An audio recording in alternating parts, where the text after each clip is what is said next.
In the Middle Ages, women from Western and Central Europe generally did not have the reputation of being particularly powerful. This includes the wives of kings and emperors. Exceptions were rare. The most impressive example of how things went differently was Adelheid of Burgundy. She was the first crowned empress in the West in the Middle Ages, and she was largely responsible for the resurrection of the Western Roman Empire in the first place. Without Adelheid, Otto I would have had a hard time obtaining the crown. This achievement alone would be enough to distinguish Adelheid as a special woman, but it wouldn't do justice to her remarkable life. It resembles an adventure novel. When I told friends and family about Adelheid as part of the research for this video, the question spontaneously came up why there is no blockbuster about her life. She would deserve to have one. Instead, hardly anyone knows her today who is not very interested in history, and even then, she often doesn't get the prominence she actually deserves. At the end of this video, I have attached a final chapter with some fun facts about her. In fact, millions of people have indirectly heard of Adelheid but don't know it, and you are probably one of them. But let's start at the very beginning of the life of the woman whom her contemporaries should call the Mother of Kingdoms. Adelheid was born in 931 or 932 in Upper Burgundy. The kingdom was located on the territories of today's countries of France and Switzerland. Constance, a city of today's Germany, was also not far away. At that time, however, Germany was still the East Frankish Empire, France was the West Frankish Empire. Adelheid was the daughter of King Rudolf II of Burgundy and his wife Bertha of Swabia. She was thus related to the Welf and Burchardinger families, who were already very influential at that time. Her father was a so-called traveler king. This means that he did not have a fixed capital but constantly roamed around his realm. Adelheid first appears in the sources as a little girl. Her father had died. Europe's powerful men therefore wanted to seize the opportunity. The East Frankish king Otto kidnapped Rudolf's son Conrad, who was only 3 years old, in order to secure the rule of Burgundy for himself. This was also the plan of the Italian king Hugo, since he could no longer get the new king under his control because Otto was faster. He had Bertha and Adelheid kidnapped and brought to him. Rudolf's wife had to marry him. Adelheid was betrothed to Hugo's son Lothar. Hugo died in 947. His son inherited the crown. The marriage to Adelheid, then 15 or 16 years old, was now consummated. Lothar was also not yet of age. In fact, in the form of Margrave Berengar, a regent ruled for this reason. In the Middle Ages, the rule of the highly fragmented Christian non-Byzantine Italy always depended on ruling by consensus with the regional princes. It was not particularly surprising, therefore, that one of these nobles, and not for example Bertha, was given the regency. For the time being, however, this had no meaning for Adelheid. She apparently lived happily together with her new husband, and the couple probably welcomed a daughter called Emma as early as 948. She would later become Queen of France. In 950, however, the event happened that was to shape Adelheid's life and ultimately the fate of the entire continent. Her husband died before he could take up the regency. Through the centuries, the rumor has persisted that Berengar is said to have poisoned the young king. Can't be ruled out, but it's not particularly likely. We have several sources of people who report on the events who not only knew Adelheid but were also friends with her. One example is Odilo of Cluny. None of these reports mention a suspicion of murder. In the Middle Ages, accusations that poison might have been involved arose with every unexpected death of a high-ranking person. It is therefore not surprising that this also applies to Lothar. Presumably, however, it was simply a misfortune, as they were so common in the 10th century. After Lothar's death, Berengar demanded that Adelheid marry his son Adalbert. He himself was married to a woman named Villa. She belonged to the Italian royal family and was therefore decisive for his own claim to power in Italy. Adelheid refused. She insisted on her right to choose her second husband. In this way, she wanted to determine the new king of Italy. Whether this custom was widely accepted is a matter of debate among scholars. In any case, Berengar was not having any of it. He had himself crowned king in Pavia in the year of Lothar's death. Adelheid fled, but fell into his hands on April 20, 951. She was 19 or 20 years old at the time and had her 2 or 3-year-old daughter with her. This happened on Lake Como. Here she was imprisoned in the Tower del Baradello. The current version dates back to the 12th century. Adelheid, her daughter, a servant and a chaplain who was allowed to be with her were eventually transferred to Lake Garda. The imprisonment was harsh. At this point I must issue a warning. We are now talking about violence against a woman. If you don't want to hear that, fast forward around 30 seconds. Adelheid was tortured by Berengar and his wife. In the case of Odilo of Cluny, for example, we read, "She was frightened by many tortures, torn by the hair of her head, often abused with punches and kicks, and in the end locked up in a dark dungeon with a single servant." Elsewhere we can read about even worse torture, but I refrained from integrating this. One thing is certain, Adelheid was to be broken by force. Apparently, Berengar thought this would be easy since he only had a defenseless young woman in front of him, but Adelheid was also a mother who wanted to protect her young daughter. If history has taught us anything, it's that it's not wise to underestimate moms who are in mummy bear mode. Adelheid not only withstood the torture but devised an escape plan.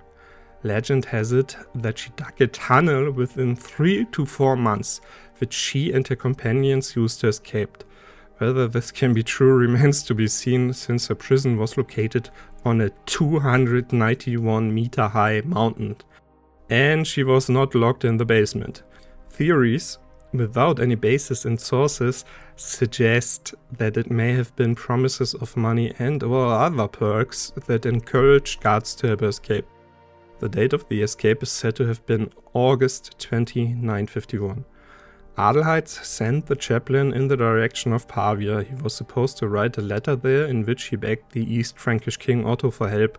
She, her servant and Emma fled to a swampy area by the lake to hide from Berengar's search parties in the reeds. This worked, but the two women had no food with them. They almost starved to death if it hadn't been for the help of a friendly fisherman. He also made sure that the women were able to escape and make their way to Canossa Castle. Here they met Otto I. He had allegedly heard rumors of Adelheid's precarious situation and therefore wanted to rush to her aid. So the chaplain's letter was not necessary. But this is not really credible. Otto had a large army with him. It took much longer to prepare troops to go to Italy than the time Adelheid was jailed. Presumably, the Saxon had already begun to do so after Lothar's death in order to become king of Italy himself. Otto's eldest son, Liudolf, had already tried to gain a military advantage for the king the previous year but had failed. Otto's first wife was Edgita of England, the granddaughter of Alfred the Great. The marriage was a happy one. It produced 2 children, Liudolf and Liutgard. However, Otto may not have had his wife crowned East Frankish queen. At least, there is no indication to that effect in the report by Widukind of Corvey. Edgita died in 946 at the age of only 36. Her daughter Liutgard married Adelheid's brother Conrad in 947 and was thus to become the progenitor of the Salian dynasty, but that's a topic for another day. Back to Italy. Otto was 20 years older than Adelheid. He wasn't the kind of man who didn't understand when an opportunity presented itself. He immediately began giving gifts to the fleeing queen in order to convince her to marry him. It would be the key for him to obtain the Italian crown himself. Adelheid knew this and knew her worth. She accepted the gifts but urged Otto to take firm action against Berengar. He agreed. He and his army ousted Berengar from Pavia, and Otto married Adelheid here on October 9, 951, only about 6 weeks after the escape. Berengar, who had once even found refuge with Otto, had to go into exile. He would die in the city of Bamberg, which is located in present-day Germany, but we will meet him one more time. Adelheid immediately began to exert massive influence on her husband's affairs of government. More than 90 documents have been preserved in which she intervened. This means she was involved in the drafting and put her name under the document. Adelheid spoke French, Italian, Latin, and at least one Upper German dialect. She repeatedly acted as a translator for her husband and was therefore the most important person for him. She also did not neglect her central task as East Frankish queen. As early as 952 she gave birth to a son, Henry, who, however, was only to live to be 2 years old. The second son, Bruno, died shortly after his birth in 953. They were followed by a daughter, Mathilde, who was to become abbess, and a son named Otto. Both reached adulthood. One person was not happy about the offspring. Liudolf, Otto's son from the first marriage. He revolted against his father in 953. Otto then took him back into the family, however he was subsequently excluded from the succession. Again and again there was speculation that Adelheid might have pulled the strings behind all of this to ensure that one of her children would inherit the throne of the East Frankish Empire. If so, Adelheid tried in vain. Otto's first son died unexpectedly of a fever in Italy a year after his uprising. Adelheid used the following years to become extremely popular throughout the empire. She cared for the poor and made considerable donations to the church. Her standing in the clergy clearly exceeded that of her husband. In 959 this should pay off. When Berengar, remember, we meet him one more time, wanted to know one last time, and threatened the Pope in Rome with an army, the Pope officially called Otto for help. In fact, it was Adelheid who he actually needed. She had to win over the Italian princes. Otherwise, Otto's army, no matter how large, would not be sufficient to stabilize the situation in the long term. In 960, the army set out, but Adelheid presented the bill to the Pope. Otto had already sought the imperial crown of Rome in the past. It was denied to him. Adelheid made sure this didn't happen again. Otto's and her help was bound up with the coronation, and not only Otto's, but hers as well.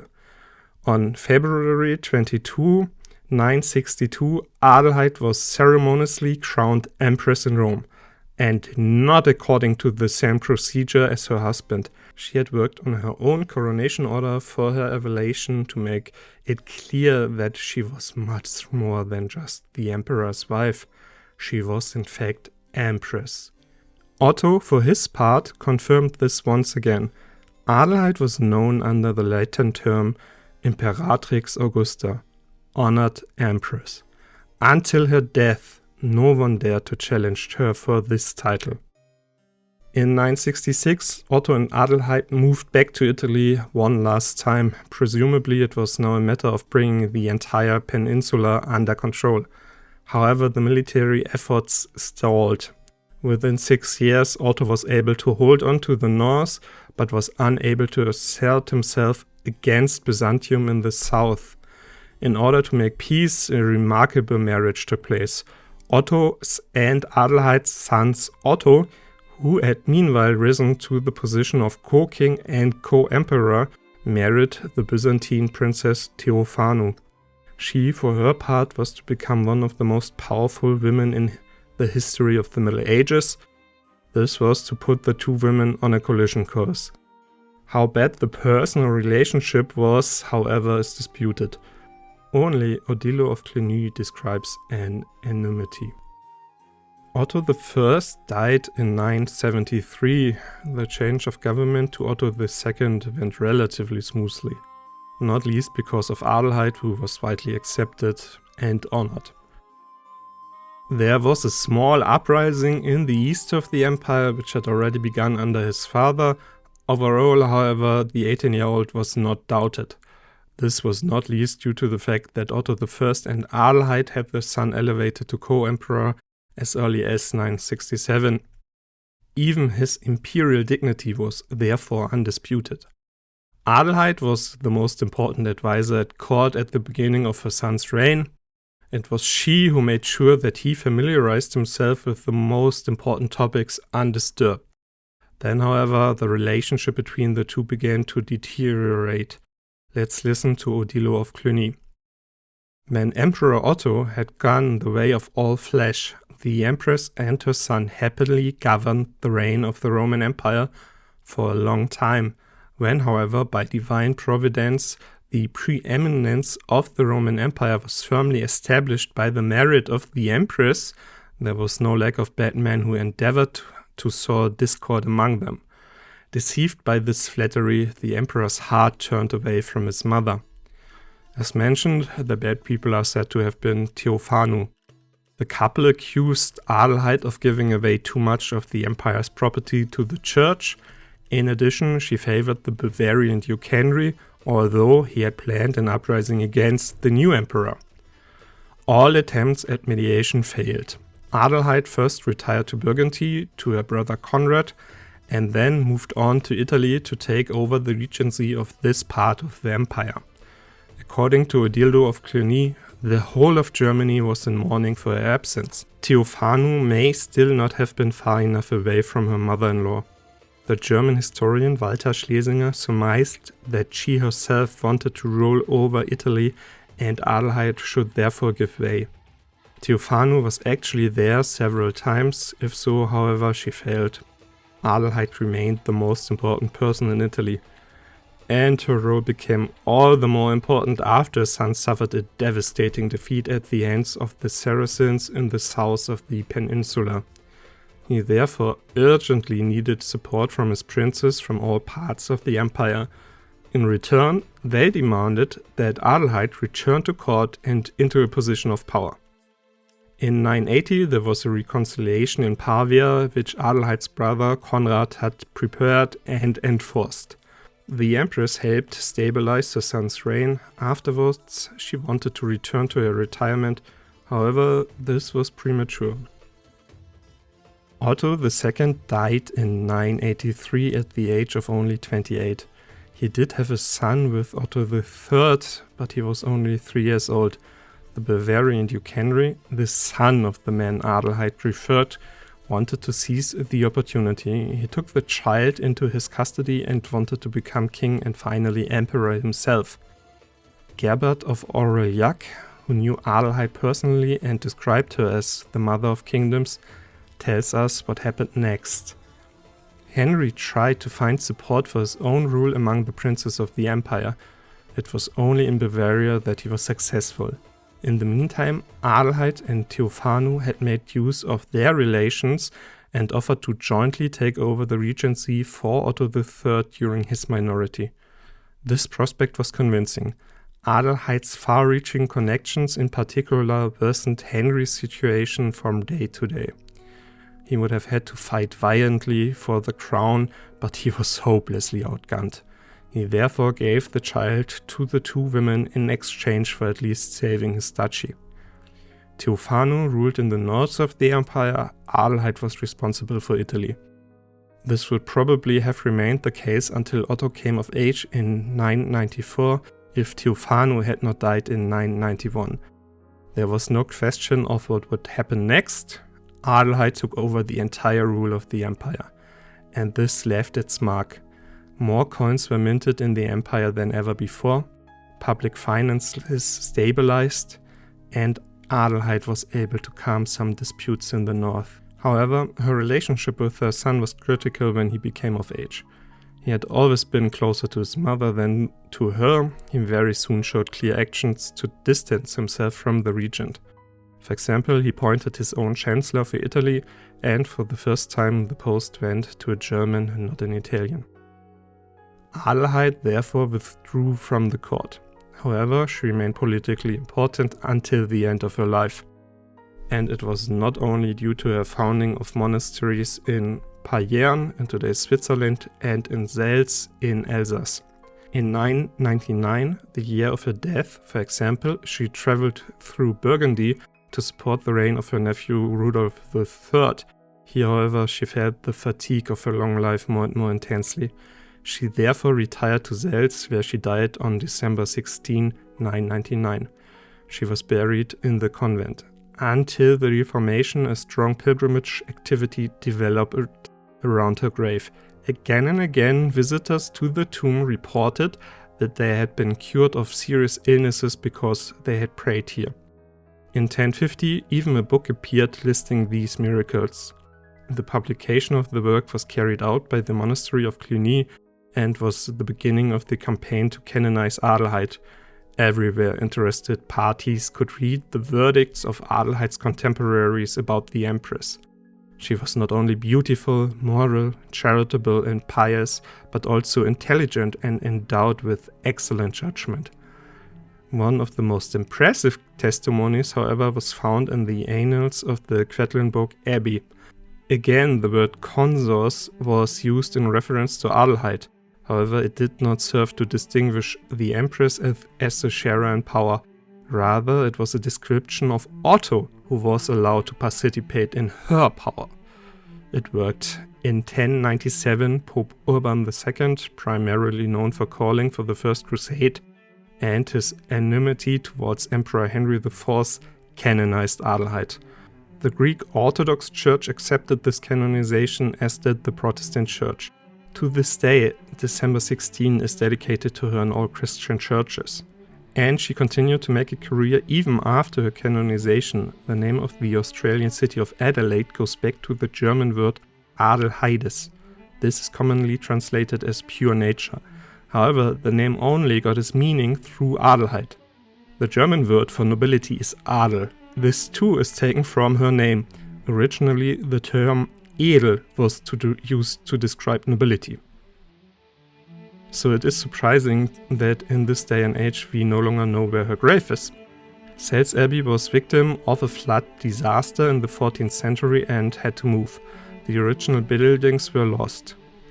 This ending seems strangely fitting for the story of this remarkable woman. If you liked what you have heard, please like and subscribe. Bye!